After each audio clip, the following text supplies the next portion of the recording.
ഒരു പ്രാവശ്യം കൂടി ഇങ്ങനെ കർത്താവിന്റെ സന്നിധിയിൽ വന്ന് ദൈവം നമുക്ക് തന്നിരിക്കുന്ന ഈ വേദപുസ്തകത്തിന്റെ ആദ്യത്തെ ബുക്കിൽ നിന്ന് ഒന്നിച്ച് സഭയായിട്ട് പഠിക്കുവാനും ധ്യാനിക്കുവാനും ദൈവം തന്നിരിക്കുന്ന ഈ അവസരത്തെ ഓർത്ത് ദൈവത്തിന് നന്ദി പറയാം. I thank God for one more opportunity that the Lord has given, that we could gather like this in His presence. ദൈവവചനം പഠിക്കുവാൻ കർത്താവിന്റെ സാന്നിധ്യത്തിൽ അവസരം ലഭിച്ച ഓർത്ത് ഞാൻ ദൈവത്തെ സ്തുതിക്കുന്നു.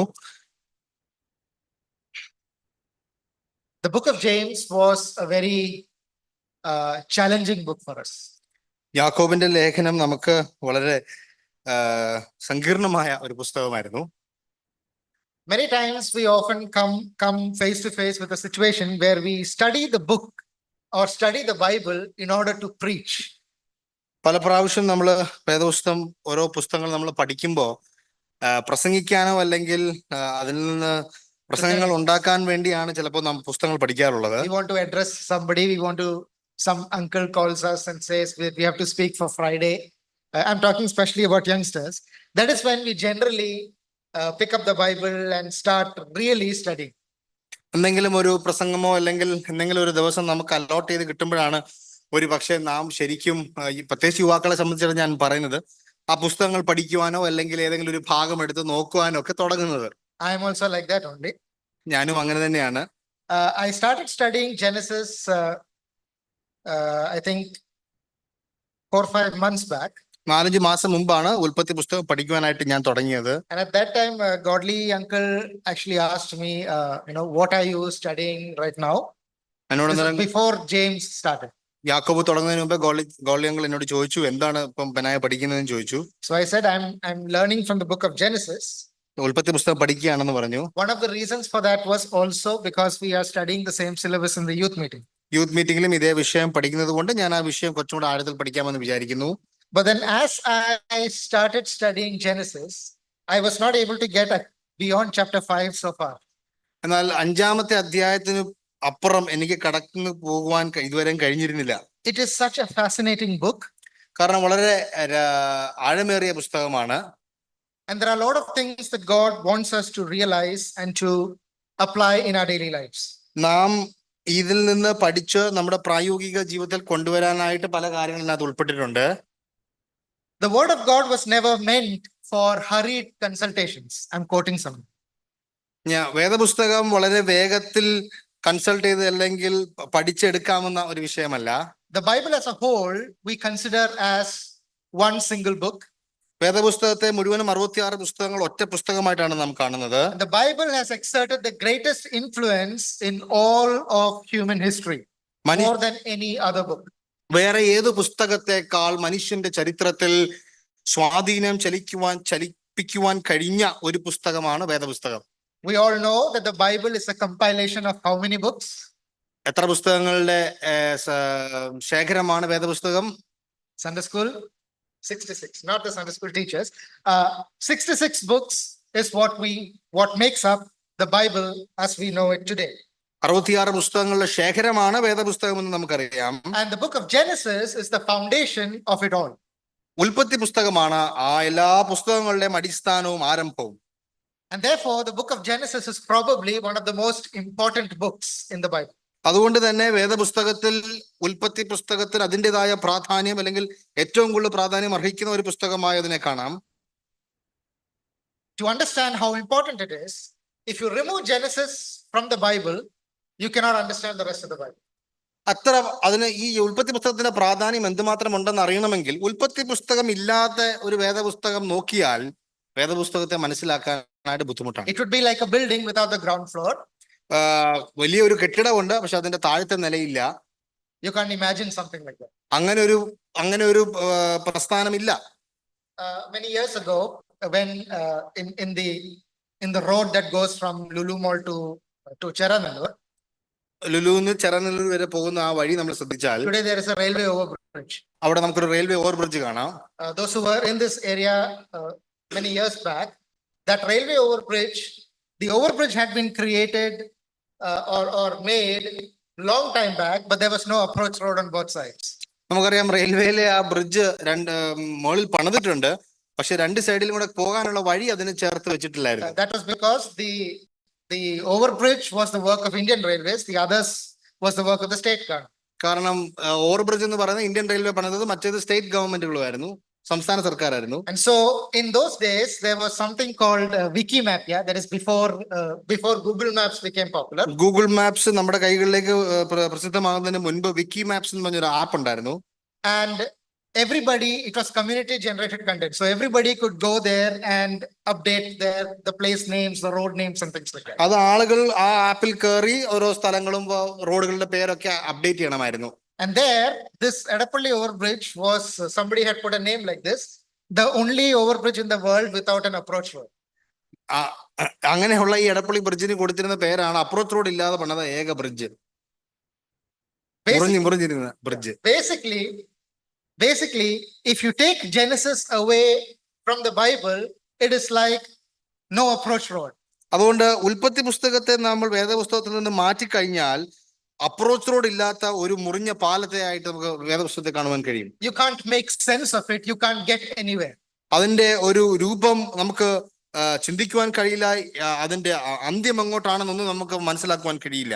We very really genuinely focus much of our attention on the New Testament, rightly so, but everything in the New Testament as its seed in the Old Testament and particularly in the book of Genesis. പഴയ നിയമത്തിൽ നിന്ന് കുറച്ചും കൂടെ വ്യത്യസ്തമായ പുതിയ നിയമത്തിലാണ് ഒരു പക്ഷേ നമ്മുടെ ശ്രദ്ധാ കേന്ദ്രം പലപ്പോഴും പോകാറുണ്ട്. അത് അങ്ങനെ തന്നെ ശരിയാണ്. എങ്കിൽ തന്നെ ഉൽപ്പത്തി പുസ്തകത്തിൽ പുതിയ നിയമത്തിൽ കാണുന്ന പലതിന്റെയും വിത്തുകൾ, അതിന്റെ സത്ത് ഒരു പക്ഷെ ഉൽപ്പത്തി പുസ്തകത്തിൽ കാണുവാൻ കഴിയും. The New Testament speaks of man's redemption, God redeeming man from sin, but how did man get there in the first place? Why did man need redemption in the first place? All of that is explained in Genesis. മനുഷ്യന് ദൈവം തന്റെ പാപത്തിൽ നിന്ന് മരണത്തിൽ നിന്ന് വീണ്ടെടുപ്പാണ് പുതിയ നിയമത്തിൽ പറയുന്നതെങ്കിലും ഉൽപ്പത്തി പുസ്തകത്തിൽ എങ്ങനെ മനുഷ്യൻ ആ നിലയിലെത്തി, എങ്ങനെ എന്ത് സംഭവിച്ചു എന്നുള്ളതെല്ലാം ഉൽപ്പത്തിയിൽ കാണുവാൻ കഴിയും. Because Genesis gives or tells us about the origin of things, therefore it also gives us the meaning of all things.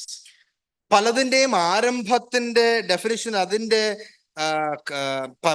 പലതിന്റെയും ആരംഭം ഉൽപ്പത്തി പുസ്തകത്തിലായതുകൊണ്ട് തന്നെ പലതിന്റെയും അർത്ഥങ്ങൾ അവിടെ നിന്ന് നമുക്ക് അനുമാനിക്കാൻ കഴിയും. Belief about the origins defines belief about the meaning and purpose and destiny.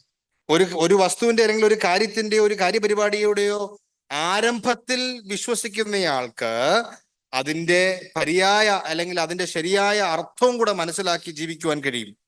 And this is very important. അത് വളരെ പ്രാധാന്യം അർഹിക്കുന്ന ഒരു കാര്യമാണ്. If you believe that you are a result of millions and millions of accidents, then you have no purpose in life, you have no meaning in life, you are going from one accident to the other.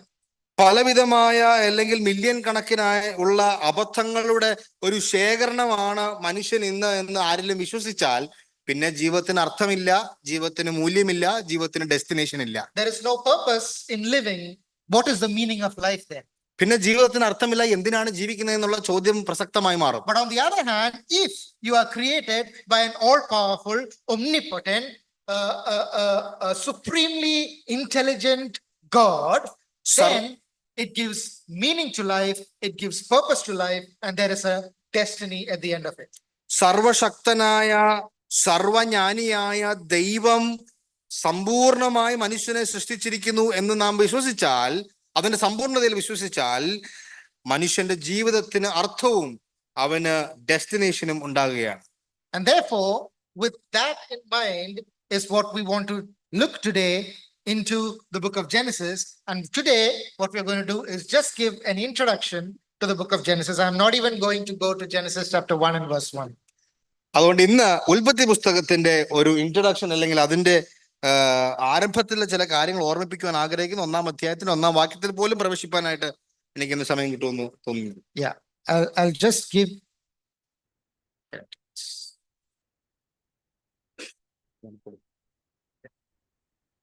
So we're going to look at 4 things today in the will of God.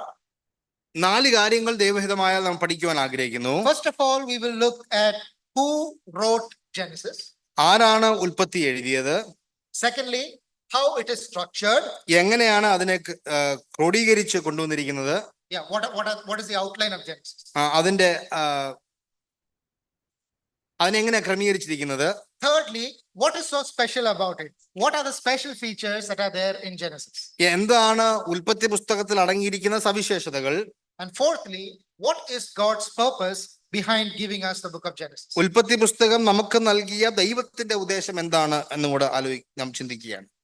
And my aim is that in the upcoming weeks, when we study the book of Genesis together, that we will not get caught up in so many controversial things and things like that. But the aim is to realize the purpose of God behind giving us this book and learn that and apply that into our lives. നാം ചില കാര്യങ്ങൾ പഠിച്ചു വരുമ്പോൾ വിമർശനാതീതമായ പല കാര്യങ്ങളും ഇതിനകത്ത് വരാനായിട്ട് സാധ്യതയുണ്ട്. അതിലൊന്നും നമ്മൾ ശ്രദ്ധ അധികം കേന്ദ്രീകരിക്കാതെ ദൈവം ഈ പുസ്തകത്തിലൂടെ എന്താണ് ഉദ്ദേശിച്ചിരിക്കുന്നതെന്ന് മനസ്സിലാക്കി പഠിക്കുവാനായിട്ട് നാം ആഗ്രഹിക്കുന്നു. And with that in mind, let us first go into the question, who wrote the book of Genesis? ആരാണ് ഉൽപ്പത്തി പുസ്തകം എഴുതി അല്ലെങ്കിൽ അതിന്റെ എഴുത്തുകാരൻ? Like all the other books of the Bible, Genesis also has a divine author.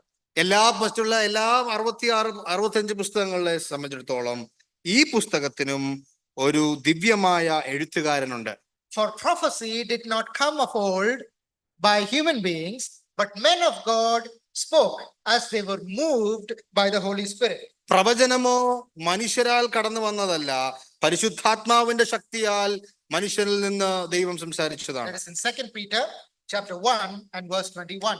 2 പത്രോസ് 1-ാം അധ്യായത്തിൽ 21-ാമത്തെ വാക്യത്തിൽ നാം ആ വാക്യം കാണുന്നു. And every piece of or every word in Genesis in the original is inspired, is put there because God caused it to be there. Can I read that verse? Sure. പ്രവചനം ഒരിക്കലും മനുഷ്യന്റെ ഇഷ്ടത്താൽ വന്നതല്ല, ദൈവകൽപ്പനയാൽ മനുഷ്യർ പരിശുദ്ധാത്മാവ് നിയോഗ പ്രാപിച്ചിട്ട് സംസാരിച്ചത് അത്രേ.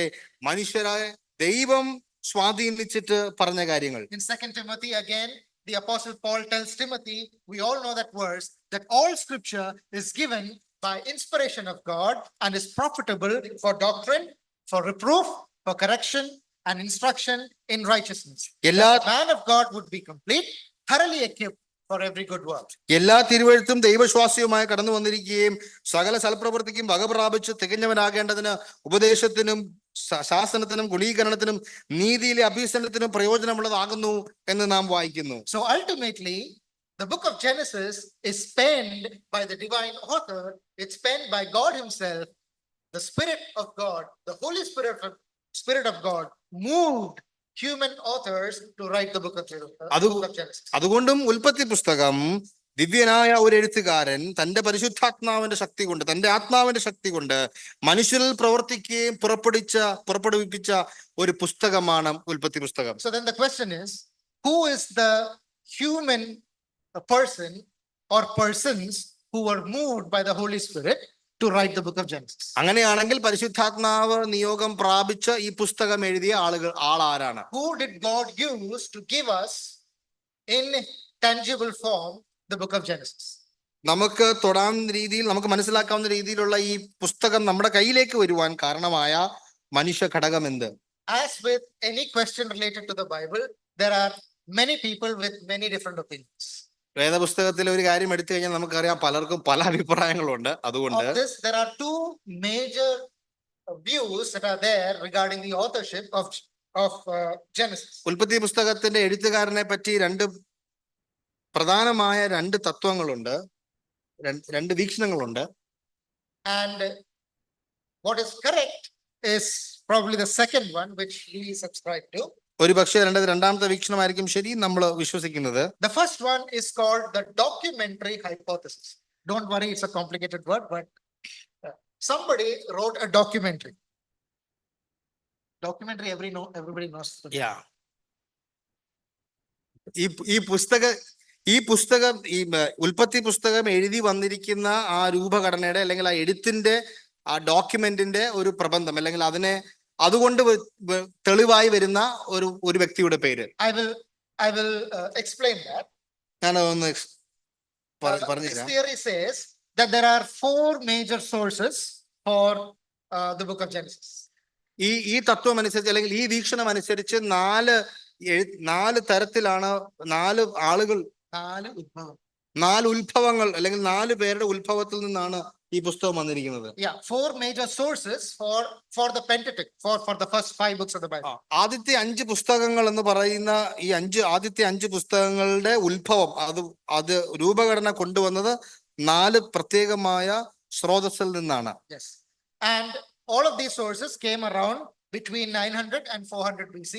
900 മുതൽ 400 BC വരെയാണ് ഇതിന്റെ കാലഘട്ടത്തെ അവർ ക്രമീകരിച്ചിരിക്കുന്നത്. Various writers and editors during the period of Israel's history, particularly between Hezekiah and Ezra, they compiled this information from various sources and from word of mouth that was passed on from generation to generation, and compiled this and produced the first 5 books of the Bible. എസെക്കിയാവിന്റെ കാലം തൊട്ട് ഇസ്രായേലിന്റെ കാലഘട്ടം വരെ അന്നുണ്ടായിരുന്ന ഇസ്രായേലിലെ ആളുകളെല്ലാം കൂടെ കൂടിച്ചേർന്ന് അന്നത്തെ സ്ക്രൈബ്സ് എല്ലാം കൂടെ കൂടി പലരും പറഞ്ഞു വന്ന ചരിത്ര രേഖകളിൽ നിന്ന് ക്രോഡീകരിച്ചെടുത്തതാണ് ഉൽപ്പത്തിയിലെ ചില ഭാഗങ്ങളെന്ന് ചിലർ വിശ്വസിക്കുന്നു. And this theory was brought forth by a French physician called Jean Austric. Jean Austric എന്ന് പറയുന്ന ഒരു ഫ്രഞ്ച് ഡോക്ടറാണ് ഈ തിയറി കൊണ്ടുവന്നത്. And what is so special about the theory is that this theory was very attractive to the people of those times. എന്താണ് ഈ വീക്ഷണത്തിന്റെ ഇത്രയും ആകർഷണം എന്ന് പറയുന്നത്? ആ കാലഘട്ടത്തെ ഇത് ഇറക്കിയ ആളുകൾ അവര് ജീവിച്ചിരുന്ന കാലഘട്ടത്തെ ഇത് വളരെ ആകർഷണീയമായി തോന്നി. അതുകൊണ്ട് ആൾക്കാർ അതിനെ ഒരു കോമൺ വീക്ഷണമായിട്ട് അവരത് അംഗീകരിക്കുകയുണ്ടായി. That was a time when the Darwin's theory of evolution was becoming very popular, and therefore they sort of applying this evolutionary principles to everything. ഡാർവിന്റെ പരിണാമ പ്രബന്ധത്തെ ആസ്പദമാക്കി വന്ന ഒരു കാലഘട്ടത്താണ് ഈ വീക്ഷണം കുറച്ച് ആകർഷണീയമായി ആളുകൾക്ക് തോന്നിയത്. And ever since Darwin brought out the theory of evolution, what happened? People were anti supernatural. അതുകൊണ്ട് പരിണാമ സിദ്ധാന്തം പുറപ്പെടുവിച്ച ഡാർവിന്റെ കാലഘട്ടം എന്ന് പറയുന്നത് ദൈവത്തിന് വിരോധമായി അല്ലെങ്കിൽ അത്യുന്നതമായ ഒരു ശക്തിക്ക് എതിരെ നിൽക്കുന്ന ആളുകളാണ്. അങ്ങനെ ഒരു ശക്തി ഇല്ല എന്ന് വിശ്വസിക്കുന്ന ആളുകളായിരുന്നു. Yes, everything needed to be explained by human scientific method. Nothing could be supernatural anymore. കാണുന്ന സകല കാര്യങ്ങളും സാങ്കേതികമായി മനുഷ്യന്റെ ബുദ്ധിയിൽ ഉത്ഭവിച്ചു വരുന്ന ഐഡിയയിൽ അത് ഡിഫൈൻ ചെയ്ത് വരണമെന്ന് അവർ ആഗ്രഹിച്ചിരുന്ന ഒരു കാലഘട്ടമാണ്. And it is from that source that such a theory came, and there is absolutely very I wouldn't say little evidence, there is hardly any manuscript evidence to support this theory. അങ്ങനെയുള്ള ഒരു കാലഘട്ടത്താണ് ഇങ്ങനെയുള്ള ഒരു വീക്ഷണം നമ്മൾ നേരത്തെ പറഞ്ഞ പോലെ എസെക്കിയാവിന്റെ ഇസ്രായേലിന്റെ പോലുള്ള കാലഘട്ടത്ത് രേഖപ്പെടുത്തിയാണ് ഈ പുസ്തകം ക്രോഡീകരിച്ച് കൊണ്ടുവന്നു എന്നുള്ളതിന്റെ യാതൊരു നിലയിലുമുള്ള മാനുസ്ക്രിപ്റ്റ് തെളിവുകളും ഒന്നും ലഭിച്ചിട്ടില്ല. All the proofs that are given for such a hypothesis is basically there are different types of literary styles used in the book of Genesis. അതുകൊണ്ട് ഇങ്ങനെയുള്ള ഈ സിദ്ധാന്തം എന്ന് പറയുന്നത് അതിന്റെ സ്രോതസ് എന്ന് പറയുന്നത് ഇതിനെ അംഗീകരിക്കത്തക്കവണ്ണമുള്ള യാതൊരു ലിഖിതങ്ങളിലും നമ്മൾ കാണുന്നില്ല. What they say is that there are different literary styles in the book of Genesis, and therefore it could not have been written by one person. ഇവർ പറഞ്ഞ വീക്ഷണത്തിന്റെ ഈ വീക്ഷണം അംഗീകരിക്കാനായിട്ടുള്ള ഒരു കാരണം ആളുകൾ പറയുന്നത് ഉൽപ്പത്തി പുസ്തകത്തിൽ എഴുത്ത് ഘടനയിൽ പല തരത്തിലുള്ള എഴുത്ത് ഘടനയുണ്ട്. അതിനകത്ത് പോയംസ് ഉണ്ട്, സ്റ്റോറി ഉണ്ട്, നറേറ്റീവ് ഉണ്ട്, പല ഘടനകൾ ഉള്ളത് കൊണ്ട് ഒരാളിൽ നിന്നല്ല ഈ എല്ലാ ലിറ്റററി ജോണേഴ്സും വന്നിരിക്കുന്നു എന്നുള്ള ആളുകൾ വിശ്വസിക്കുന്നു. But that has been disproved over and over again. എന്നാൽ ആ കാര്യം വളരെ ആവർത്തിച്ച് അത് ശരിയല്ല എന്നുള്ളത് തെളിയിക്കപ്പെട്ടിട്ടുണ്ട്. And it is against the evidence that is there inside the scripture itself. അതുകൊണ്ട് തിരുവഴുത്തിൽ തന്നെ ഈ വീക്ഷണത്തിനെതിരെയുള്ള തെളിവുകൾ വേദപുസ്തകത്തിലുണ്ട്. And that brings us to the second viewpoint, which is Moses is the author of Genesis. രണ്ടാമത്തെ പ്രസിദ്ധമായ ഒരു വീക്ഷണം എന്ന് പറയുന്നത് മോശയാണ് ഇതിന്റെ എഴുത്തുകാരൻ എന്ന് നാം കാണുന്നു. Many conservative scholars, including we brethren, believe that Moses was the one that wrote the first five books of the Bible: Genesis, Exodus, Leviticus, Numbers, and Deuteronomy. നാമും ബ്രദറുകാർ ഉൾപ്പെടെ യാദൃസ്ഥികമായ ചിന്തിക്കുന്ന ആളുകളല്ല, കൺസർവേറ്റീവ് ആയിട്ടുള്ള ആളുകൾ എല്ലാവരും കൂടെ വിശ്വസിക്കുന്നത് ഉൽപ്പത്തി മുതൽ 5 പുസ്തകങ്ങൾ എഴുതിയിരിക്കുന്നത് മോശയാണ് എന്നുള്ളത്. And that has been the tradition even of the Jewish fathers. യഹൂദ പിതാക്കന്മാരുടെയും വീക്ഷണം അനുസരിച്ചും മോശ തന്നെയാണ് ഈ 5 പുസ്തകങ്ങൾ എഴുതി എന്ന് അവർ വിശ്വസിക്കുന്നു. And there is a great weight of evidence for this inside the scripture itself. തിരുവഴുത്തിൽ തന്നെ മോശയാണ് എഴുത്തുകാരനുള്ള പലവിധമായ തെളിവുകൾ വളരെ എളുപ്പത്തിൽ കാണുവാൻ കഴിയും. Before the word, even before the word Pentateuch, which is the first 5 books of Moses, even before that word was coined, the Jews called the first 5 books as the law of Moses, or simply the law or the Torah. പെന്ററ്റുക്ക് എന്ന് പറയുന്ന English വാക്കിന് മലയാളം ഉണ്ടോ എന്ന് എനിക്ക് തോന്നുന്നില്ല. പക്ഷെ മോശയുടെ 5 പഞ്ചഗ്രന്ഥങ്ങൾ പഞ്ചഗ്രന്ഥങ്ങൾ എന്ന് പറയുന്നത് പഞ്ചഗ്രന്ഥം പറയുന്നതിന് മുമ്പ് തന്നെ യഹൂദന്മാരെ വിശ്വസിച്ചിരുന്നത് അതിനെ വിളിച്ചിരുന്നത് മോശ. പഞ്ചഗ്രന്ഥങ്ങൾ എന്ന് പറയുന്ന പദപ്രയോഗം വരുന്നതിന് മുൻപ് ഈ 5 പുസ്തകങ്ങളെ ക്രോഡീകരിച്ച് യഹൂദന്മാർ അതിനെ വിശേഷിപ്പിച്ചിരുന്നത് മോശയുടെ ന്യായപ്രമാണം അല്ലെങ്കിൽ ന്യായപ്രമാണം എന്നുള്ളതായിരുന്നു. Yes, or the Torah also. തോറ എന്ന് പറയുന്ന പേരും അവർ വിളിച്ചിരുന്നു. Sometimes even these 5 books of Moses is simply called Moses. ചില ഭാഗങ്ങളിൽ ഈ 5 പുസ്തകങ്ങൾക്ക് ഒറ്റ പേര് മോശ എന്ന് പറഞ്ഞും അവർ വിളിച്ചിട്ടുണ്ട്. Turn to Luke chapter 24. ലൂക്കോസിന്റെ സുവിശേഷം 24-ാം അധ്യായം 27. അതിന്റെ 27-ാം വാക്യത്തിൽ നാം ആ പദം അവിടെ കാണും. It says like this about the Lord Jesus: and beginning at Moses and all the prophets, he expounded to them in all the scriptures the things concerning himself. മോശ തുടങ്ങി സകല പ്രവാചകന്മാരിൽ നിന്ന് എല്ലാ തിരുവെഴുത്തുകളും തന്നെ കുറിച്ച് അവർക്ക് വ്യാഖ്യാനിച്ചു കൊടുത്തു. Beginning at Moses and the prophets, meaning right at the beginning, from the first books of the accepted scripture during Jesus' time, the Lord Jesus also accepted that it was written by Moses. കർത്താവായ യേശുക്രിസ്തുവിന്റെ കാലഘട്ടത്തിൽ കർത്താവായ യേശുക്രിസ്തു പറഞ്ഞ പദപ്രയോഗം ആദ്യത്തെ പുസ്തകം എന്ന് വെച്ചാൽ മോശയുടെ പുസ്തകത്തിന്റെ ആരംഭം മുതൽ ഈ പുസ്തകങ്ങൾ രേഖപ്പെടുത്തിയിട്ടുണ്ട്. Except for the book of Genesis, all the other 4 of the 5 books, that is Exodus, Leviticus, Numbers, and Deuteronomy, all of them mention within that book itself that Moses wrote. ഉൽപ്പത്തി പുസ്തകം ഒഴിച്ച് ബാക്കി 4 പുസ്തകങ്ങൾ, പുറപ്പാട് തൊട്ട് ആവർത്തന പുസ്തകം വരെയുള്ള എല്ലാ പുസ്തകങ്ങളിലെ തലക്കെട്ടിൽ അല്ലെങ്കിൽ അവിടെ മോശയാണ് രേഖപ്പെടുത്തിയിട്ടുണ്ടെന്നുള്ളത് രേഖ നമുക്ക് കാണുവാൻ കഴിയും. Can you read Deuteronomy chapter 24 or the last chapter, Deuteronomy chapter 31? ഉൽപ്പത്തി ആവർത്തന പുസ്തകത്തിന്റെ 31-ാം അധ്യായം 34 chapter. ആവർത്തന പുസ്തകം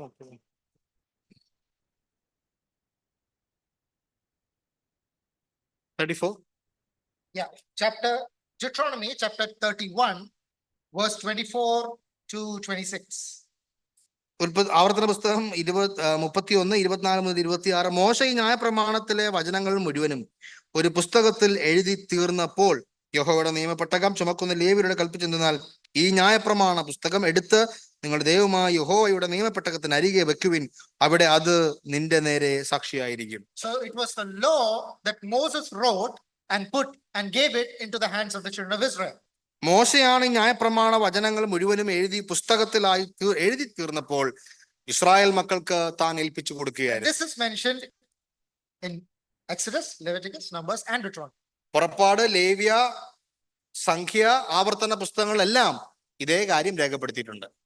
Not only in the first 5 books, in the rest of the Old Testament as well, it is mentioned over and over and over again that Moses was the author of the law, what they called the first 5 books.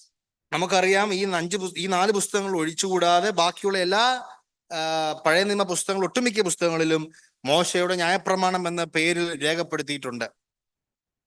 Not only the Old Testament, but also the New Testament, in Paul's writings, in the book of Acts, and even by the Lord Jesus himself, refers to the first 5 books and says that Moses was the author.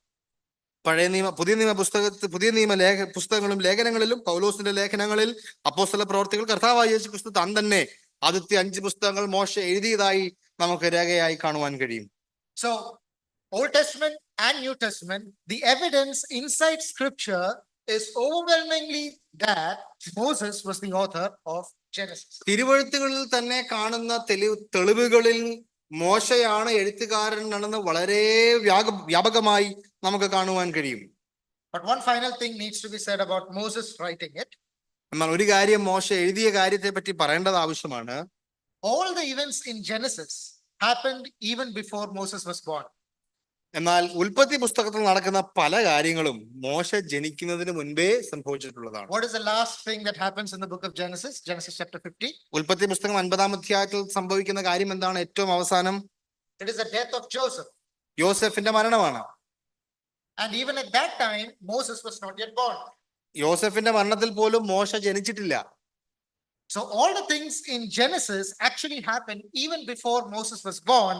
Therefore, it means that Moses either got it by word of mouth, or Moses, a more popular belief is that Moses got it by direct revelation when he met face to face with God on Mount Sinai.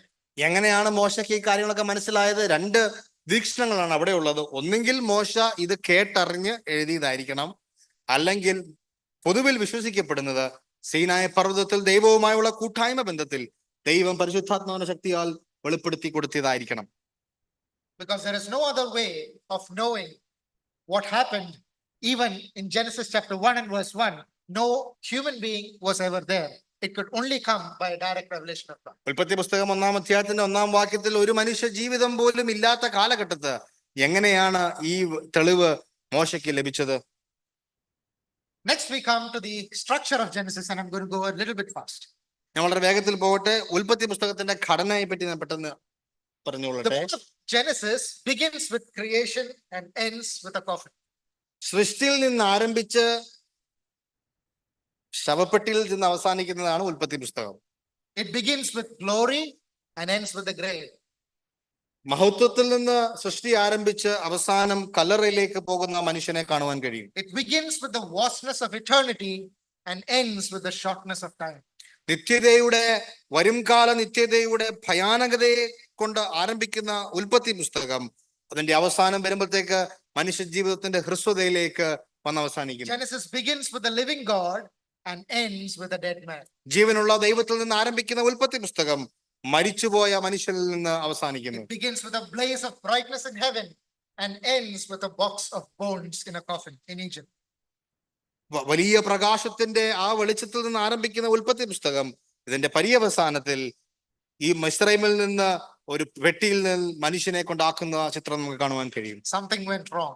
എന്തോ ഒരു പ്രശ്നം ഈ രണ്ട് സംഭവങ്ങളുടെ ഇടയിൽ ഉണ്ടായി. And the author to the Romans says, by one man sin entered the world and death through sin.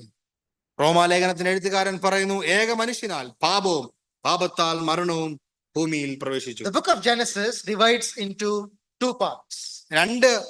രണ്ട് ഭാഗമായി ഉൽപ്പത്തി പുസ്തകത്തിന്റെ ഘടനയെ നമുക്ക് തിരിക്കുക. It's very easy to remember, but I want you to remember this throughout the time that we have these sessions.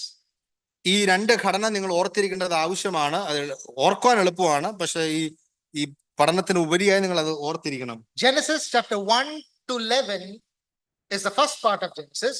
Genesis chapter 12 to the end is the second part. ഉൽപ്പത്തി പുസ്തകം 1-ാം അധ്യായം മുതൽ 11-ാം വാക്യം വരെ ഒരു ഭാഗവും 12-ാം അധ്യായം തൊട്ട് 50-ാം അധ്യായം വരെ രണ്ടാമത്തെ ഭാഗവുമാണ്. The first part of Genesis, Genesis 1 to 11, deals with primeval or prehistoric history. പ്രാചീനമായ അല്ലെങ്കിൽ പ്രപഞ്ചത്തിന്റെ ആരംഭത്തെ പറ്റി നാം അവിടെ ചരിത്രത്തെ കാണുവാൻ കഴിയും. Whereas Genesis chapter 12 to 50, the second part of Genesis, deals with patriarchal history. 12 മുതൽ 50 വരെയുള്ള വാക്യശകലങ്ങളിൽ ഇസ്രായേൽ മക്കളുടെ പിതാക്കന്മാരുടെ ചരിത്രം വെച്ച് ആരംഭിക്കുകയാണ്. Genesis chapter 1 to 11 talks about the origins of the human race. 1 മുതൽ 11 വരെയുള്ള ഭാഗം, ഒന്നാമത്തെ ഭാഗത്ത് മനുഷ്യരാശിയുടെ ആരംഭത്തെ പറ്റി പറയുന്നു. Genesis chapter 12 to 50, the second part, deals with the origin of the Hebrew race. ഉൽപ്പത്തി പുസ്തകത്തിന്റെ രണ്ടാം ഭാഗം എബ്രായരുടെ യഹൂദന്മാരുടെ ആരംഭത്തെ പറ്റി പഠിപ്പിക്കുന്നു. In the first part of Genesis, we see God and the world that he made. ഒന്നാമത്തെ ഭാഗത്ത് ദൈവവും താൻ സൃഷ്ടിച്ച ലോകവുമാണ് വിഷയമെങ്കിൽ the second part of Genesis speaks about God and the people he chose. രണ്ടാമത്തെ ഭാഗത്ത് ദൈവവും താൻ തെരഞ്ഞെടുത്ത ജനത്തെ പറ്റി സംസാരിക്കുന്നു. In the first part of Genesis, you see God is establishing the need for redemption. ഒന്നാമത്തെ ഭാഗത്ത് വീണ്ടെടുപ്പിന് വേണ്ടിയുള്ള ആവശ്യകത 1 മുതൽ 11 വരെ ഭാഗങ്ങൾ നാം കാണുന്നു. And in the second part of Genesis, God is delineating the path of redemption. It's redemption, not repentance. രണ്ടാമത്തെ ഭാഗത്ത് വീണ്ടെടുപ്പിന്റെ വഴി താൻ തുറക്കുന്നതായിട്ട് നമുക്ക് കാണുവാൻ കഴിയും. Genesis dividing into two parts. ഉൽപ്പത്തി പുസ്തകം 2 ഭാഗങ്ങളാണ്. And what we are going to do in these studies is study the first part of Genesis, because otherwise we will never end this Bible study. ഉൽപ്പത്തി പുസ്തകത്തിന്റെ ഈ ആദ്യത്തെ ഭാഗമാണ് നമ്മൾ ഈ സ്റ്റഡിയിൽ കൂടെ നാം ഉദ്ദേശിക്കുന്നത്. And the title, I have taken the third one, God and the world he made. ഈ പഠനത്തിന്റെ ടൈറ്റിൽ അല്ലെങ്കിൽ തലക്കെട്ട് ഞാൻ എടുത്തിരിക്കുന്നത് ദൈവവും താൻ സൃഷ്ടിച്ച ഭൂമിയും. In the first part of Genesis, you see 4 great events. Again, this is easy to remember and for your own outline. ആദ്യത്തെ ഭാഗത്ത് 4 പ്രത്യേകമായ സംഭവങ്ങൾ നമുക്ക് കാണുവാൻ കഴിയും. In the second part of Genesis, again, you read about 4 great people. രണ്ടാമത്തെ ഭാഗത്ത് 4 മഹാവ്യക്തികളെ പറ്റി നാം പഠിക്കുന്നു. First part, 4 events. Second part, 4 people. ഒന്നാമത്തെ ഭാഗത്ത് 4 ഇവന്റുകൾ, 4 സംഭവങ്ങൾ. രണ്ടാമത്തെ ഭാഗത്ത് 4 വ്യക്തിത്വങ്ങൾ. In the first part of Genesis, the 4 events are, the Sunday school children will help me out, creation, corruption, സൃഷ്ടി, corruption, the fall. ക്രിയേഷൻ, സൃഷ്ടി, കറപ്ഷൻ, മനുഷ്യന്റെ വീഴ്ച. Third, catastrophe or the flood. 3 ജലപ്രളയം. Fourth, confusion or the Tower of Babel. 4 ബാബേലിൽ നടന്ന confusion. 4 great events are the outline of the first part of Genesis. 4 ഉൽപ്പത്തി പുസ്തകത്തിന്റെ ആദ്യത്തെ ഭാഗത്ത് ഈ 4 സംഭവങ്ങളും. It starts with absolute perfection, the absence of sin, the absence of anything that defiles, the presence of God with man. പാപമില്ലാത്ത വളരെ സമ്പൂർണമായ ഒരു സാഹചര്യത്തിൽ ഈ ഭൂമിയുടെ ചരിത്രം ആരംഭിക്കുന്ന ഭാഗം നമുക്ക് കാണുവാൻ Which കഴിയും. is corrupted when sin entered through man. അങ്ങനെ ഉണ്ടായിരുന്ന സാഹചര്യത്തെ മനുഷ്യന്റെ പാപം കാരണം അത് മലിനമാക്കപ്പെട്ടു. Resulting in sin spreading, death spreading to everyone, and a completely fallen world. പാപവും മരണവും മനുഷ്യരിലൂടെ അനേകരിലൂടെ അത് പെരുകി അത് വളരുന്നതായിട്ട് കാണുവാൻ കഴിയും. Wickedness spreads throughout the world like cancer. Cancer പോലെ മനുഷ്യന്റെ പാപം വളരെ വേഗത്തിൽ പടർന്നുകൊണ്ടേയിരിക്കുന്നു. Which results in the catastrophe, God judging the earth by a universal flood. അതിനുശേഷം ആ വലിയ സ്പ്രെഡിനെ ദൈവം ഒരു വലിയ ജലപ്രളയം കൊണ്ട് ന്യായം വിധിക്കുന്നു. But in the midst of that, there was hope. Noah found grace in the eyes of the Lord. എന്നാൽ അതിന്റെ മധ്യത്തിൽ കൃപയുടെ ഒരു ചരിത്രം നമുക്ക് കാണുവാൻ കഴിയും. നോഹ ദൈവത്തിൽ നിന്ന് കൃപ ലഭിച്ചു. There was an ark. There was a door of the ark that was open for anyone to enter. ആ പെട്ടകത്തിൽ തുറന്നിരുന്ന ഒരു വാതിലുണ്ടായിരുന്നു, ആർക്കും അതിൽ പ്രവേശിക്കാം. But then God closed the door. എന്നാൽ ദൈവം ആ വാതിൽ അടച്ചു. Anybody who was not in the ark was forever destroyed. ആ പെട്ടകത്തിൽ കയറാത്ത ആളുകൾ ഒരു കാലത്തും ജീവനോടെ മടങ്ങി വരില്ല, അവർ മരിച്ചുപോയി. And then we read about God repopulating the earth, and after that man again became proud and more proud and more proud and established his own religion and wanted to become like God, and God scattered them throughout the earth. ദൈവത്തിൽ നിന്ന് ന്യായവിധി ലഭിച്ച ഈ മനുഷ്യൻ അവർ പെരുകിയതിനു ശേഷം വീണ്ടും അവർ പാപത്തിലേക്കും ദൈവത്തിനെതിരെ പ്രവർത്തിക്കുവാനും ദൈവത്തെക്കാൾ വലിയ നാമം ലഭിക്കാനായിട്ട് അവർ വളരുകയും ചെയ്തപ്പോൾ ദൈവം വീണ്ടും ന്യായം വിധിച്ച് അവരെ ഭൂമിയിലേക്ക് ചിതറിപ്പാർക്കുകയാണ്. Creation, corruption, catastrophe and confusion, the main 4 events in the first part of Genesis. ഉൽപ്പത്തി പുസ്തകത്തിന്റെ ആദ്യത്തെ ഈ 11 അധ്യായങ്ങളിൽ 4 സംഭവങ്ങളാണ്. ദൈവത്തിന്റെ സൃഷ്ടി, മനുഷ്യന്റെ പാപം, ജലപ്രളയത്തിലുള്ള ദൈവത്തിന്റെ ന്യായവിധി, അവസാനം ബാബേൽ പട്ടണവും മനുഷ്യന്റെ അഹങ്കാരവും. In the second part of Genesis, there are 4 great people.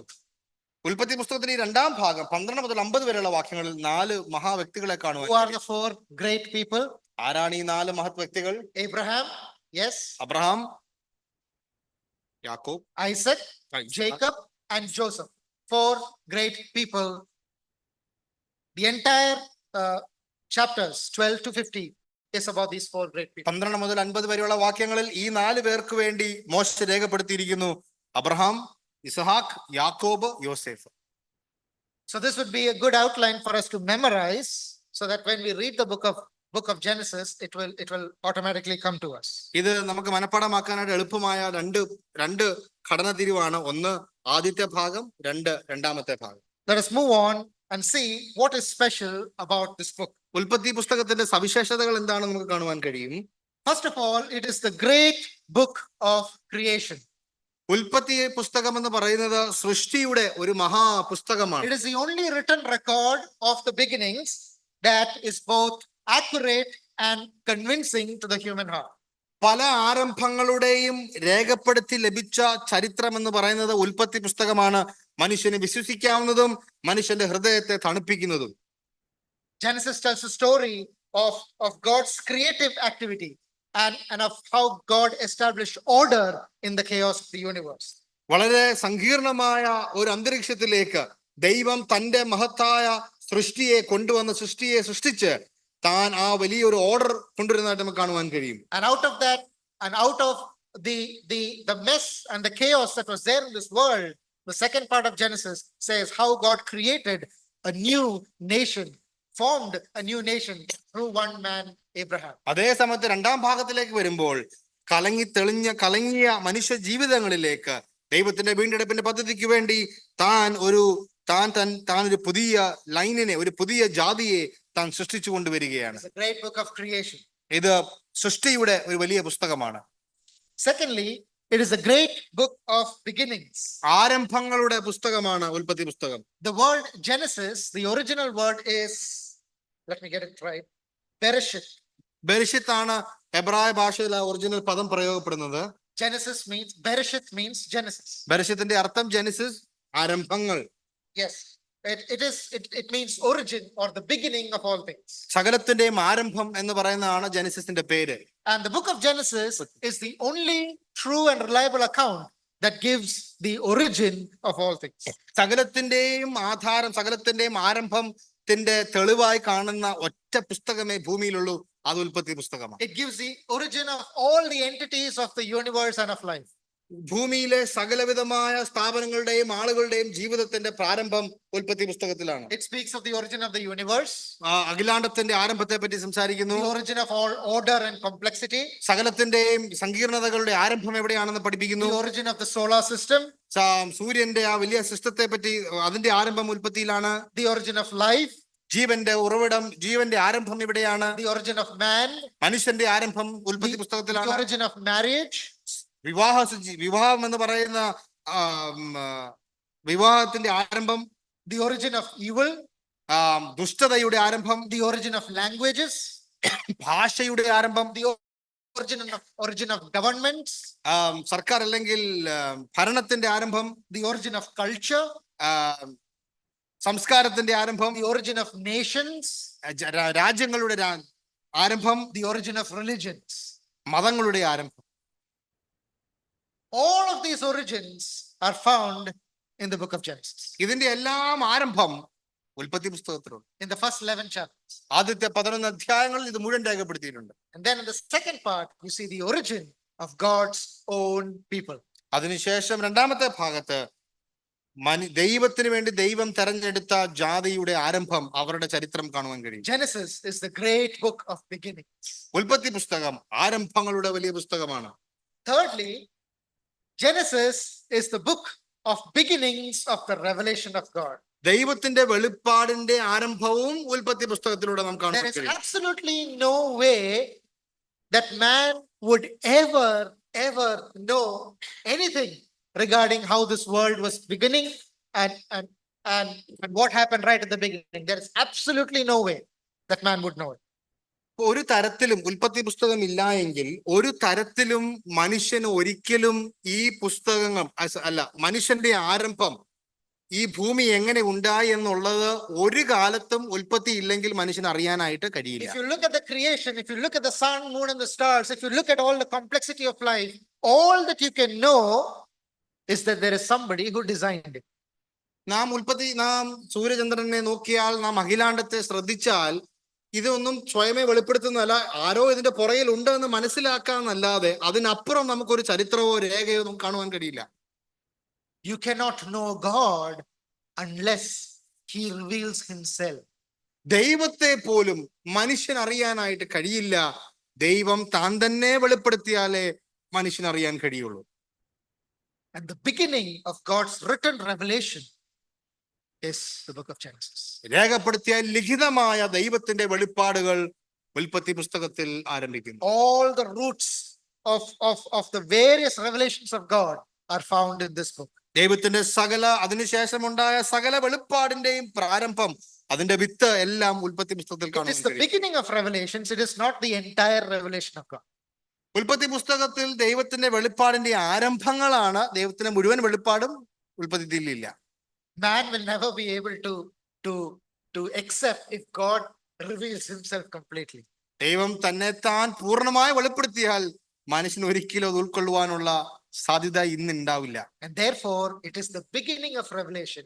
Throughout the Bible, throughout history, throughout many thousands of years, God progressively kept on revealing himself little by little, so that we puny people could understand something about God. നമ്മളെ പോലെയുള്ള ചെറിയ മനുഷ്യർക്ക് ദൈവം തന്നെ താനെ വെളിപ്പെടുത്തുവാനായി അവൻ കാലഘട്ടങ്ങളെയും ആണ്ടുകളെയും ഒക്കെ എടുത്താണ് അവൻ ഓരോ കാര്യങ്ങൾ നമ്മളിലേക്ക് വെളിപ്പെടുത്തിക്കൊണ്ടുവന്നു. All the doctrines of the Bible are not mentioned in Genesis, but the seed of every doctrine in the Bible is there in Genesis. സർവ്വ ഉപദേശങ്ങളും നാം പുതിയ നിയമത്തിൽ കാണുന്ന സകല ഉപദേശത്തിന്റെയും പൂർണ്ണത ഉൽപ്പത്തി പുസ്തകത്തിൽ കാണുവാൻ കഴിയില്ല. പക്ഷെ അതിന്റെയൊക്കെ പ്രാരംഭ വിത്തുകൾ ഇവിടെ നമുക്ക് ശ്രദ്ധിക്കുവാൻ കഴിയും.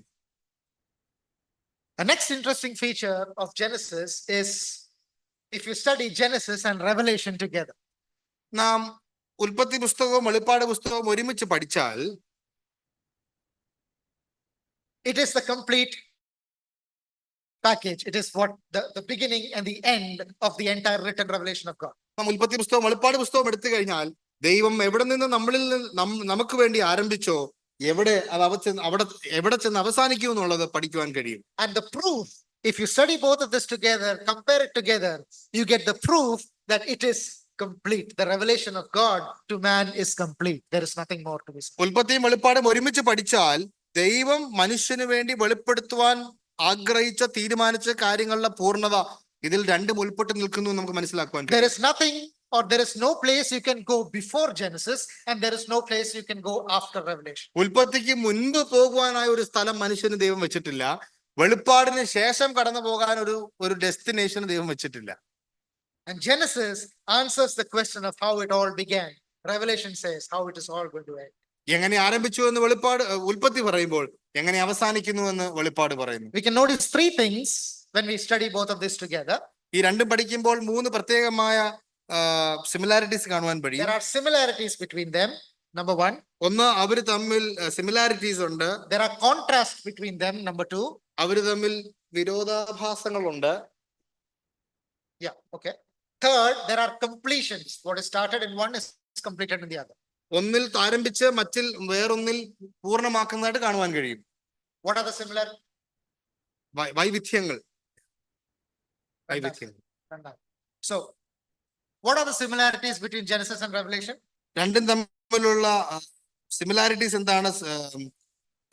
സാമ്യമുള്ള എന്താണ്? In both we have a new beginning. രണ്ടിലും ആരംഭങ്ങളുണ്ട്, പുതിയ ആരംഭങ്ങളുണ്ട്. In both we have new order. പുതിയ ഓർഡർ ഉണ്ട്. In both we have the tree of life. രണ്ടിലും ജീവന്റെ വൃക്ഷമുണ്ട്. In both we have the river. രണ്ടിലും നദികളുണ്ട്. In both we have the walk of God with man uninterrupted. രണ്ടിലും ദൈവത്തോടു കൂടിയുള്ള മനുഷ്യന്റെ നടപ്പിന് യാതൊരു വിധത്തിലുള്ള ഇന്ററപ്ഷനും ഇല്ലാതെ, യാതൊരു വിധത്തിലുള്ള ചലനവും ഇല്ലാതിരിക്കുന്ന കാണുവാൻ കഴിയും. In both there is paradise. രണ്ടിലും പർദീസകളുണ്ട്. And it tells us that God has never put away the ideal paradise for man. What he started, he did complete. ദൈവം മനുഷ്യന് വേണ്ടി സൃഷ്ടിച്ച, ആഗ്രഹിച്ച ആ കൂട്ടായ്മ, ആ പർദീസ എന്ന് പറയുന്നത് മനുഷ്യന്റെ പാപം കൊണ്ട് നശിച്ചു പോയി എന്ന് മാത്രമല്ല, ദൈവം അത് അവസാനം മനുഷ്യന് വേണ്ടി ഒരുക്കിയിരിക്കുന്നുവെന്നും വെളിപ്പാടിൽ കാണുവാൻ കഴിയും. What are the contrasts? എന്താണ് വൈവിധ്യങ്ങൾ? In Genesis, we see the paradise closed. In Revelation, we see the paradise is reopened. ദൈവവുമായുള്ള കൂട്ടായ്മ മനുഷ്യന്റെ ആ പറുദീസ ഉൽപ്പത്തിയിൽ അടഞ്ഞുപോയത് വെളിപ്പാടിൽ തുറക്കുന്നതായിട്ട് കാണുവാൻ കഴിയും. In Genesis, we see dispossession by human sin. In Revelation, we see repossession of all that was lost. മനുഷ്യനുണ്ടായതെല്ലാം നഷ്ടപ്പെടുത്തിയ മനുഷ്യനെ നമുക്ക് കാണുവാൻ കഴിയും. ദൈവം ഉണ്ടാക്കിയതിനെ സകലവും മനുഷ്യനിലൂടെ ദൈവം അവർക്ക് അധികാരമായി In കൊടുക്കുകയാണ്. Genesis, we see the curse was given. In Revelation, we read no more curse. ഉൽപ്പത്തി പുസ്തകത്തിൽ ദൈവം ശാപം ശപിക്കുമ്പോൾ വെളിപ്പാട് പുസ്തകത്തിൽ ദൈവം ശാപമില്ലാത്ത ജീവിതത്തിലേക്ക് മനുഷ്യനെ In കൊണ്ടുപോകുന്നു. Revelation, we see the access to the tree of life is restored, which was lost by Adam in Genesis. ജീവന്റെ വൃക്ഷത്തിലേക്കുള്ള നമുക്ക് ഉണ്ടായിരുന്ന ആക്സസ് അല്ലെങ്കിൽ ആ പ്രവേശനം ആദാമും ഹവ മുഖാന്തരം നഷ്ടപ്പെട്ടു പോയെങ്കിലും വെളിപ്പാട് പുസ്തകത്തിൽ ദൈവം അത് വീണ്ടും തുറന്നു തരികയാണ്. In Genesis, we see the beginning of sorrow and death. ഉൽപ്പത്തി പുസ്തകത്തിൽ ദുഃഖത്തിന്റെയും മരണത്തിന്റെയും ആരംഭം നാം കാണുന്നെങ്കിൽ And in Revelation, we read, there shall be no more sorrow, there shall be no more death, no more tears. വെളിപ്പാട് പുസ്തകത്തിൽ കണ്ണുനീരില്ല, ദുഃഖമില്ല, മരണമില്ലാത്ത ഒരു ജീവിതത്തിലേക്ക് മനുഷ്യൻ പ്രവേശിക്കുകയാണ്. In Genesis, we are shown a garden into which defilement entered. In Revelation, we are shown a city. And in the gate of the city, it is said, there shall no more enter anything that defiles. ഉൽപ്പത്തി പുസ്തകത്തിലെ ഗാർഡനിൽ, പൂന്തോട്ടത്തിൽ നമുക്കറിയാം പാപം പ്രവേശിക്കുവാനായിട്ട് പാപം പ്രവേശിച്ചു പോയി. വെളിപ്പാട് പുസ്തകത്തിൽ ഒരു വലിയ പട്ടണത്തെ കാണാം. ആ പട്ടണത്തിന്റെ തലക്കെട്ട് ഇങ്ങനെ തന്നെയാണ്, ഇതിൽ മലിനമായത് ഒന്നും പ്രവേശിക്കില്ല. In Genesis, we see man's dominion broken by Adam. In Revelation, we see man's dominion restored by the last Adam. ഉൽപ്പത്തി പുസ്തകത്തിൽ മനുഷ്യന്റെ അധികാരത്തെ ആദാമിന്റെ പാപം മുഖാന്തരം നശിച്ചു പോയപ്പോൾ അവസാനത്തെ ആദാം കൊണ്ട് മനുഷ്യന്റെ അധികാരത്തെ ദൈവം തിരിച്ചെടുക്കുകയാണ്. Genesis, we see the triumph of the serpent. In Revelation, we see the triumph of the lamb. സർപ്പത്തിന്റെ വിജയം ഉൽപ്പത്തി പുസ്തകത്തിൽ കാണുമ്പോൾ അവിടെ കുഞ്ഞാടിന്റെ വിജയം വെളിപ്പാട് പുസ്തകത്തിൽ കാണുന്നു. The contrast between Genesis and Revelation is too many to miss. രണ്ട് പുസ്തകത്തിൽ തമ്മിലുള്ള വൈവിധ്യങ്ങൾ വളരെ വലുതാണ്. Thirdly, what are the completions? എന്താണ് പൂർണ്ണമാകുന്നത്? There is a garden in Genesis which gives place to a city in Revelation. പൂന്തോട്ടത്തിൽ ആരംഭിച്ച ആ ദൈവവുമായുള്ള കൂട്ടായ്മ അതൊരു വലിയ പട്ടണത്തിൽ വെളിപ്പാടിൽ വന്ന് അവസാനിക്കുന്നു. In Genesis, we see one man that was created that gives way to a great race. So many tribes, tongues, nations, people in the book of Revelation. ഒരു മനുഷ്യനിലൂടെ One man in Genesis giving way to a big number of people. ആദാമിൽ നിന്ന് ആരംഭിച്ച മനുഷ്യ വംശം എന്ന് പറയുന്നത് വെളിപ്പാട് പുസ്തകത്തിലേക്ക് വരുമ്പോൾ പല ജാതിയിൽ നിന്നും, ഗോത്രത്തിൽ നിന്നും, വംശത്തിൽ നിന്നും ഒരു വലിയ കൂട്ടമായ ദൈവസന്നിധി നിലകൊള്ളുന്നു. In Genesis, we see the human sin in its beginning. In Revelation, we see the fullness of sin in the beast, the false prophet, and the Antichrist. പാപത്തിന്റെ ആരംഭം നമ്മൾ കണ്ടുവരുന്ന ഉൽപ്പത്തി പുസ്തകത്തിൽ, വെളിപ്പാട് പുസ്തകത്തിലേക്ക് വരുമ്പോൾ പാപത്തിന്റെ പൂർണ്ണ രൂപം പിശാചിലൂടെ നമുക്ക് കാണുവാൻ കഴിയും. In Genesis, we see sin causing physical death immediately. In Revelation, we see the final death, the second death. ഉൽപ്പത്തി പുസ്തകത്തിൽ പാപത്തിന്റെ ഫലമായ താൽക്കാലിക മരണം മനുഷ്യൻ കാണുവാൻ കഴിയുന്നെങ്കിൽ വെളിപ്പാട് പുസ്തകത്തിൽ നിത്യമായ മരണത്തിലേക്ക് പാപം മനുഷ്യനെ പ്രവേശിപ്പിക്കുകയാണ്. Genesis, we see the sentence passed on the devil. In Revelation, we see the sentence executed on the devil. ഉൽപ്പത്തി പുസ്തകത്തിൽ പിശാചിനെ ന്യായം വിധിച്ച ദൈവം അത് പൂർത്തീകരിക്കുന്നത് വെളിപ്പാട് പുസ്തകത്തിലാണ്. And somebody said like this, Genesis is the foundation stone of the Bible, Revelation is the capstone of the Bible. ഒരാൾ ഇങ്ങനെ പറഞ്ഞിട്ടുണ്ട്, ഒരു ഉൽപ്പത്തി പുസ്തകം അടിസ്ഥാനമാണെങ്കിൽ വെളിപ്പാട് പുസ്തകം അതിന്റെ തലക്കെട്ടി നിൽക്കുന്ന കല്ലാണ്, തലക്കല്ലാണ്. Finally, what is the purpose of Genesis? എന്താണ് ഉൽപ്പത്തി പുസ്തകത്തിന്റെ ഉദ്ദേശം? There are three purposes that we can see in Genesis: the historical purpose, the spiritual purpose, and the Christological purpose. മൂന്ന് ഉദ്ദേശങ്ങൾ നമുക്ക് ഈ പുസ്തകത്തിലൂടെ കാണുവാൻ കഴിയും. ഒന്ന് ചരിത്രപരമായ ഉദ്ദേശം, രണ്ട് ആത്മീയ ഉദ്ദേശം, മൂന്ന് ക്രിസ്തു കേന്ദ്രിതമായ ഉദ്ദേശം. The historical purpose is basically to strengthen and encourage Israel in their trust in God. Moses was a Jew. Moses was born an Israelite. And when they were in Exodus, that is where Moses actually wrote these books.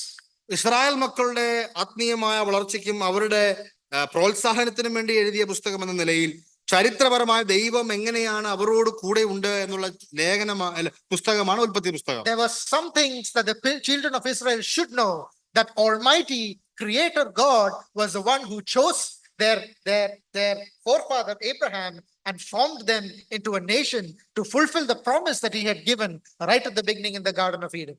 സൃഷ്ടാവായ മഹാദൈവം സൃഷ്ടിച്ച ഭൂമി അതേ ദൈവമാണ് ഈ Israel മക്കളെ തെരഞ്ഞെടുത്ത് അവരെയും ശാശ്വതമായ വഴിയിലേക്ക് കൊണ്ടുവരുന്നതെന്ന് അവർ മനസ്സിലാക്കണം. Israel must know that there is only one true living God, and he was the one who created and purposed all things. ഏക സത്യ ജീവനുള്ള ദൈവം ഏകനെന്ന് പൂർണ്ണമായി മനസ്സിലാക്കുവാൻ വേണ്ടിയാണ് ഇസ്രായേൽ മക്കൾക്ക് ഈ പുസ്തകം കൊടുത്തത്. And they also should know that the promised seed was going to come through them. അവരിലൂടെ ദൈവം വാഗ്ദത്തം ചെയ്ത സന്തതി കടന്നു വരണം എന്ന് അവർ വിശ്വസിച്ചു. Secondly, the doctrine or spiritual purpose. ആത്മീയമായ ഉദ്ദേശം അല്ലെങ്കിൽ ഉപദേശപരമായ ഉദ്ദേശം എന്ന് പറയുന്നത്, it is to teach all men everywhere that God is the sovereign creator. എല്ലാ മനുഷ്യരെയും എല്ലായിടത്തും എല്ലാ കാലഘട്ടങ്ങളിലും ദൈവം ഏകനെന്ന് പഠിപ്പിക്കുവാൻ He വേണ്ടി. is the Lord, he is the majesty of the universe, the supreme intelligence that ever is, that created everything that we see, what is invisible and visible. സകലത്തെയും സൃഷ്ടിച്ച മഹാദൈവം, സർവജ്ഞാനിയായ സമ്പൂർണനായ ഏക സത്യ ദൈവം എന്ന് മനുഷ്യൻ To see മനസ്സിലാക്കണം. that, to teach that God created man and woman, ദൈവം മനുഷ്യനെയും സ്ത്രീയെയും സൃഷ്ടിച്ചു. to teach everyone about the origin of sin and death. എങ്ങനെയാണ് പാപവും മരണവും മനുഷ്യരിൽ കടന്നു വന്നു എന്നുള്ളത് സകല മനുഷ്യരെ പഠിപ്പിക്കുവാൻ. Teach me to teach you the purpose of your existence. എന്നെയും നിങ്ങളെയും നമ്മൾ ജീവിച്ചിരിക്കുന്നതിന്റെ ഉദ്ദേശം പഠിപ്പിക്കുവാൻ. If you see a piece of cake that is there on a table, ടേബിളിൽ നിൽക്കുന്ന ഇരിക്കുന്ന ഒരു കേക്ക് നമ്മൾ ശ്രദ്ധിച്ചാൽ, even a Nobel Prize winner, they can analyze the cake, they can analyze the chemistry, the physics and everything of the cake, but they cannot tell you why the cake was created. ആ cake ഈ മേശയിൽ ഇരിക്കുമ്പോൾ അത് എങ്ങനെയാണ്, എന്ത് flavour ആണെന്നൊക്കെ ചിലപ്പോൾ ദൂരെ നിന്നോ അടുത്തു നിന്നൊക്കെ ആൾക്കാർക്ക് അതിനെ വീക്ഷിച്ച് പല സിദ്ധാന്തങ്ങൾ എഴുതാമായിരിക്കാം. എന്തിനാണ് ആ കേക്ക് ഉണ്ടാക്കി എന്നുള്ളത് ആർക്കും പറയാനായിട്ട് കഴിയും. Only the person who made the cake knows why he made the cake. Cake ഉണ്ടാക്കിയ ആൾക്ക് മാത്രമേ എന്തിനാണ് കേക്ക് ഉണ്ടാക്കിയെന്ന് പറഞ്ഞ് തരുവാൻ കഴിയും. It's the same thing with creation. The science can tell you what was made, but they cannot tell you why it was. ശാസ്ത്രത്തിന് എന്താണ് സൃഷ്ടിച്ചത് എന്ന് പറഞ്ഞു തരുവാൻ കഴിയും. എന്തിനാണ് സൃഷ്ടിച്ചതെന്നുള്ളത് സൃഷ്ടാവിന് മാത്രമേ പറഞ്ഞു തരുവാൻ കഴിയൂ. And that is why the spiritual purpose is that God is teaching everyone everywhere that he alone is the sovereign creator. അതുകൊണ്ട് ദൈവം സകല മനുഷ്യരെയും സകല കാലഘട്ടങ്ങളിലും എന്തിനാണ് എന്ന് പഠിപ്പിക്കുന്നത്. And he also teaches in the book of Genesis that sin is something serious. ഉൽപ്പത്തി പുസ്തകത്തിൽ ദൈവം വളരെ വ്യക്തമായി പഠിപ്പിക്കുന്ന ഒരു കാര്യം, പാപം ഭയാനകമാണ്. Humanity was not meant for sin, but humanity sinned and they are dead in sins and trespasses. പാപത്തിന് വേണ്ടി അല്ല മനുഷ്യനെ സൃഷ്ടിച്ചത്, മനുഷ്യൻ കാരണം പാപത്തിലേക്ക് പ്രവേശിച്ചു. There is a consequence of sin. The wages of sin is death. It is the punishment, the judgment that God has given on sin. പാപത്തിന് പരിണത ഫലമുണ്ട്. പാപത്തിന്റെ ശമ്പളം മരണം.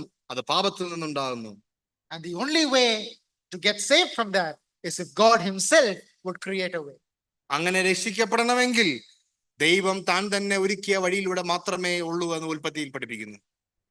That again is a spiritual purpose that is so important to realize in the book of Genesis. ഉൽപ്പത്തി പുസ്തകത്തിൽ അതൊരു ആത്മീയമായ ഉദ്ദേശമാണ് നമുക്ക് മനസ്സിലാക്കുവാൻ കഴിയും. Another purpose is, even though the Bible was written long ago, even though Adam and Eve sinned, even though we have the examples of Abraham and Isaac and Jacob and Joseph, we still commit the same mistakes that they commit. ഒരുപക്ഷെ ഉൽപ്പത്തി പുസ്തകത്തിൽ അബ്രഹാമും യോസേഫും യാക്കോബും ഒക്കെ ഉണ്ടെങ്കിൽ തന്നെയും നാമും അവരെ പോലെ തെറ്റ് ചെയ്യുന്നവരാണ്. We have their examples, we have their end, we have the wrong decisions that they made, we have how God punished them, but we repeat those same mistakes even today. ആ പൂർവ്വപിതാക്കന്മാർ എങ്ങനെ തെറ്റിച്ചു, എത്ര വർഷം മുമ്പ് എഴുതിയ പുസ്തകമാണ്, അവരെങ്ങനെ തെറ്റിച്ചു, അവരുടെ തെറ്റായ തീരുമാനങ്ങൾ എങ്ങനെ അവർ മരണത്തിലേക്ക് പോയി എന്നൊക്കെ നമുക്ക് കാണുവാൻ കഴിയും. നമ്മളും അവരെ പോലെ തന്നെ തെറ്റ് ചെയ്യുന്ന ആളുകളാണ്. The third and the most important reason is the Christological purpose. മൂന്നാമത്തെ വളരെ സ്പഷ്ടമായ ഉദ്ദേശം എന്ന് പറയുന്നത് ക്രിസ്തു കേന്ദ്രിതമായ ഉദ്ദേശമുണ്ട്. The purpose is to teach that the promised seed is the Lord Jesus who was given into this world. കർത്താവായ യേശു ക്രിസ്തുവാണ് ദൈവം വാഗ്ദത്തം ചെയ്ത സന്തതി. There is direct reference to the person and the work of the Messiah in Genesis. ഉൽപ്പത്തി പുസ്തകത്തിൽ മശിഹയുടെ പ്രവർത്തന പദവും വ്യക്തമായിട്ട് രേഖപ്പെടുത്തിയിട്ടുണ്ട്. We see that in the promise to Adam and Eve in Genesis chapter 3. മൂന്നാം അധ്യായത്തിൽ ആദമിനും ഹവ്വയ്ക്കും കൊടുത്ത വാഗ്ദത്തത്തിൽ we see that in the promise given to Abraham in Genesis chapter 12. അബ്രഹാമിന് കൊടുത്ത വാഗ്ദത്തം 12-ാം അധ്യായത്തിലും we see that in the prediction that Jacob made concerning the great ruler that is going to come out of Judah. യൂദയിൽ നിന്ന് കടന്നു വരുവാൻ പോകുന്ന നേതാവിനെ പറ്റി യൂദയുടെ യാക്കോബിന്റെ അനുഗ്രഹത്തിൽ നാം കാണുവാൻ കഴിയും. So direct references to the person and work of the Lord Jesus is there in Genesis. കർത്താവായ യേശുക്രിസ്തുവിന്റെ വ്യക്തിത്വവും അവന്റെ പ്രവർത്തന പദത്തെ പറ്റിയുള്ള ഡയറക്റ്റ് റെഫറൻസുകൾ ഈ ഭാഗത്ത് കാണുവാൻ കഴിയും. And not just direct, there are also indirect references. Adam is a type of Christ in some ways in the New Testament. നമുക്കറിയാം കർത്താവായ യേശുക്രിസ്തുവിന്റെ സാദൃശ്യമായ ചില കാര്യങ്ങളിൽ ആദാമിനെയും പുതിയ നിയമത്തിൽ പരാമർശിച്ചു. Isaac is said to be a type of Christ. ഇസഹാക്ക് കർത്താവിന്റെ ഒരു സാദൃശ്യമാണെന്ന് പറഞ്ഞിട്ടുണ്ട്. Melchizedek is given in the Old Testament in Genesis, who is also a type of the king priest, the ministry that the Lord Jesus is doing. മൽക്കിസദേക്ക് എന്ന് പറയുന്ന മഹാരാജാവിന്റെ അതേ സാദൃശ്യം കർത്താവിലൂടെയും കാണുവാൻ നമുക്ക് കഴിയും. Not only that, in the book of Genesis we have so many places where God is seen as a man. In Genesis, yes. പല സ്ഥലങ്ങളിലും starting in Genesis. ഉൽപ്പത്തി പുസ്തകത്തിന്റെ ആരംഭത്തിൽ പല സംഭവങ്ങളിലും പല സാഹചര്യങ്ങളിലും മനുഷ്യരൂപത്തിൽ ദൈവത്തെ കാണുവാൻ കഴിയും. The theologians call it theophanies or Christophanies. Theologians വിളിക്കുന്നത് ക്രിസ്റ്റോഫനീസ്, ക്രിസ്തു കേന്ദ്രിതമായ പഠനം. When God, the Son, the second person of the triune God, comes down in the form of a man, he appeared in multiple places in the book of Genesis. You see that in Genesis. സത്യത്തിൽ രണ്ടാമൻ ഈ ഭൂമിയിൽ മനുഷ്യരൂപത്തിൽ വരുന്നതായിട്ട് പല ഭാഗങ്ങളിൽ കാണുവാൻ കഴിയും. You see that when they came to visit Abraham. അവർ അബ്രഹാമിനെ കാണാൻ കടന്നു വന്നപ്പോൾ. And you see that in many other places as well. അത് പല ഭാഗങ്ങളിൽ കാണുവാൻ കഴിയും. So when we study the book of Genesis during these coming sessions, we want to make sure that these purposes are met. അതുകൊണ്ട് നാം ഉൽപ്പത്തി പുസ്തകം പഠിക്കുമ്പോൾ ഈ മൂന്ന് ഉദ്ദേശങ്ങളും കൂടെ നാം അതിലൂടെ കടന്നു പോകണമെന്ന് ഞാൻ ആഗ്രഹിക്കുന്നു. Particularly the second and the third. പ്രത്യേകമായി രണ്ടാമത്തെയും മൂന്നാമത്തെയും കാര്യം. Otherwise it is just a vain exercise that we come every Wednesday and go back. അല്ലെങ്കിൽ നാം ബുധനാഴ്ചകളിൽ വരുന്നതുകൊണ്ട് പ്രത്യേകിച്ച് കൊണ്ടൊന്നും ഉണ്ടാവുന്നില്ല. Yeah. Bible is not to be treated like just every other literature. മറ്റുള്ള പുസ്തകങ്ങളെ പോലെ അല്ല വേദപുസ്തകത്തെ നാം കണക്കാക്കേണ്ടത്. There is a diversity in scripture. At the same time, there is an underlying unity that binds everything together. 66 പുസ്തകങ്ങൾ തമ്മിൽ വേർതിരിക്കാവുന്ന ഡിഫറൻസസും ഉണ്ട്. 66 പുസ്തകങ്ങളെ ക്രോഡീകരിക്കുന്ന ഒരു സത്യവും ഉണ്ട്. And that should never be missed by us. അത് നമ്മുടെ പഠനത്തിൽ ഒരിക്കലും നാം വിട്ടുപോകാനിടയായി. There was a tourist who was traveling to a new beautiful place, going through a very scenic passage. ഒരു ടൂറിസ്റ്റ് ആയിട്ട് കടന്നുപോയ ഒരാൾ വളരെ മനോഹരമായ പാതയിലൂടെ താൻ സഞ്ചരിക്കുകയായിരുന്നു. But as he was traveling, he was so engrossed in the map and in the guidebook that he forgot to see the beauty of the place that he was passing through. ഈ മാപ്പ് നോക്കി യാത്ര ചെയ്തതുകൊണ്ട് താൻ കടന്നുപോയ സ്ഥലത്തിന്റെ ഭംഗിയും തനിക്ക് ആസ്വദിക്കാനായിട്ട് കഴിഞ്ഞില്ല. Let us not make that mistake when we study the book of Genesis. ഉൽപ്പത്തി പുസ്തകം പഠിക്കുമ്പോൾ നാം അങ്ങനത്തെ തെറ്റുകൾ വരാതെ നമുക്ക് ശ്രദ്ധിക്കണം. It is possible for us to be engrossed in the fascination of certain subjects. ചില ഭാഗങ്ങളിൽ ചില വിഷയങ്ങളിൽ നാം വളരെ ആവേശകരമായ ചിലപ്പോൾ വളരെ ആഴത്തിലൊക്കെ പഠിക്കാനായിട്ട് നമുക്ക് ആഗ്രഹങ്ങൾ ഉണ്ടാകും. But we must never lose sight of the object for which we are studying. എന്തിനാണ് നാം പഠിക്കുന്നത്, എന്തിൽ ഇത് ചെന്ന് അവസാനിക്കുന്നു എന്നുള്ളതിന്റെ ഉദ്ദേശം നാം മറന്നുപോയി. We want to get hold of those big broad meanings, but those meanings need to get hold of us as well. നമുക്കും ഇതിന്റെ അർത്ഥങ്ങൾ മനസ്സിലാക്കുവാൻ ആഗ്രഹമുണ്ടെങ്കിലും ആ അർത്ഥങ്ങൾ എന്റെ ജീവിതത്തിൽ പ്രായോഗികമാകുവാൻ ഇടയാകണം. Since the Lord Jesus is the theme of all scriptures, we should be able to see the Lord Jesus in all of this. കർത്താവായ യേശുക്രിസ്തുവാണ് സർവ്വ തിരുവെഴുത്തിന്റെ പ്രമേയമെങ്കിൽ കർത്താവിനെ ഇതിൽ കാണുവാൻ ഇടയാകണം. Our object is to know God. That is eternal life. John chapter 17. 17-ാം അധ്യായം യോഹന്നാന്റെ സുവിശേഷത്തിൽ കർത്താവിന്റെ പ്രാർത്ഥനയിൽ ഏകസത്യ ദൈവത്തെയും താൻ അയച്ചവന്റെ പുത്രനെയും അറിയുക എന്നുള്ളതാണ്. That is the intent of eternal life. അതാണ് നിത്യജീവൻ എന്ന് പറയുന്നതിന്റെ അർത്ഥം, അതിന്റെ ഉദ്ദേശം. That is the content of eternal life. അതാണ് നിത്യജീവന്റെ സമ്പൂർണ്ണത അല്ലെങ്കിൽ തൃപ്തിയാക്കുന്ന ഘടകം. And that is the extent of eternal life. അതാണ് നിത്യജീവിതത്തിന്റെ എക്സ്റ്റെന്റ്. To know God. ദൈവത്തെ അറിയുവാൻ. And unless we know God through our study of this book, our study is meaningless. ദൈവത്തെ അറിയാനായിട്ട് നമുക്ക് ഈ പുസ്തകത്തിന്റെ പഠനത്തിലൂടെ കഴിഞ്ഞില്ലെങ്കിൽ പ്രയോജനമില്ല. God's purpose in Genesis is not to filling the blanks of history, it's not to filling the blanks of what science has found and things like that. No, that is not the purpose of God. ചരിത്രപരമായി miss ചെയ്ത ചില ഘടകങ്ങൾ പൂർത്തീകരിക്കാൻ വേണ്ടി അല്ല ദൈവം ഉൽപ്പത്തി പുസ്തകം നൽകിയത്. But it is a revelation of God to reveal himself, to reveal his love, to reveal his plan that he has for each of us. ദൈവത്തെ താൻ തന്നെ വെളിപ്പെടുത്തി തന്റെ സ്നേഹത്തെ, തന്റെ പദ്ധതിയെ, തന്റെ വ്യക്തിത്വത്തെ വെളിപ്പെടുത്തുന്നു. One overarching character of God that stands like a tower in the book of Genesis is the theme of the sovereignty of God. ഉൽപ്പത്തി പുസ്തകത്തിൽ ഉടനീളം കാണുന്ന ദൈവത്തിന്റെ ഒരു വലിയ സ്വഭാവ വിശേഷത തന്റെ സർവ പരമാധികാരിയാണ്. He is sovereign in creation. സൃഷ്ടിയിൽ അവൻ സർവ പരമാധികാരിയാണ്. He is sovereign in giving choices to man. മനുഷ്യന് കൊടുക്കുന്ന ചോയ്സുകളിൽ അവൻ അതിലും സർവ പരമാധികാരി. He is sovereign in giving judgment to man. മനുഷ്യനെ ന്യായം വിധിക്കുന്നതിൽ അവൻ സർവ പരമാധികാരിയാണ്. He is sovereign in giving marriage and rules for marriage. വിവാഹം സൃഷ്ടിക്കുന്നതിലും വിവാഹത്തിൽ നിയമങ്ങൾ വെക്കുന്നതിലും അവൻ സർവ He പരമാധികാരിയാണ്. is sovereign in giving dominion of the earth to man. മനുഷ്യന് കൊടുത്ത ഭൂമിയുടെ അധികാരത്തിലും അവൻ സർവ പരമാധികാരിയാണ്. He is sovereign in destroying the world with a flood. ഒരു വലിയ ജലപ്രളയം കൊണ്ട് ഈ ഭൂമിയെ മുഴുവൻ നശിപ്പിക്കുവാനും അവൻ സർവ പരമാധികാരിയാണ്. And he is sovereign in splitting all the people into various nations and races that we see even today. പല ജാതികളായി, ഭാഷകളായി, വംശങ്ങളായി മനുഷ്യനെ വേർതിരിച്ച് തിരിക്കുവാനും ദൈവം സർവ പരമാധികാരിയാണ്. He is sovereign.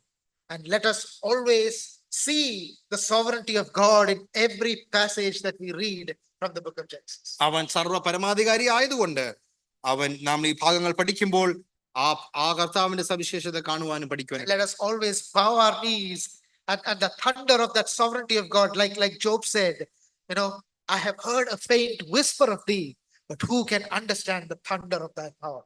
യോബ് പറഞ്ഞതുപോലെ നാം ഈ ഭാഗങ്ങൾ പഠിക്കുമ്പോൾ ഞാൻ നിന്നെ പറ്റി ഒരു കേട്ടുകേൾവി മാത്രമേ ഉണ്ടായിരുന്നുള്ളൂ, ഇപ്പോഴോ ഞാൻ അറിയുന്നു എന്ന് പറയുവാനിടയാകട്ടെ. Let us sit in the presence of God with that mentality and open our hearts that we would accept the word of God. ആ ഒരു ഹൃദയ പരമാർത്ഥതയിൽ ഈ വചനം സ്വീകരിക്കുവാൻ ദൈവം നമ്മുടെ ഹൃദയങ്ങളെയും വാക്കുകളെയും സഹായിക്കട്ടെ. Continue to remember me in your prayers as well. എന്നെ പ്രത്യേക പ്രാർത്ഥന ഓർക്കണമേ എന്ന് അപേക്ഷിക്കുന്നു. I know you are, and I appreciate that. Continue to please remember. തുടർന്നും എന്നെ പ്രാർത്ഥനയിൽ ഓർക്കണമേ എന്ന് അപേക്ഷിക്കുന്നു. May the Lord's name be glorified. ദൈവനാമം മഹത്വപ്പെടുമാറാകട്ടെ.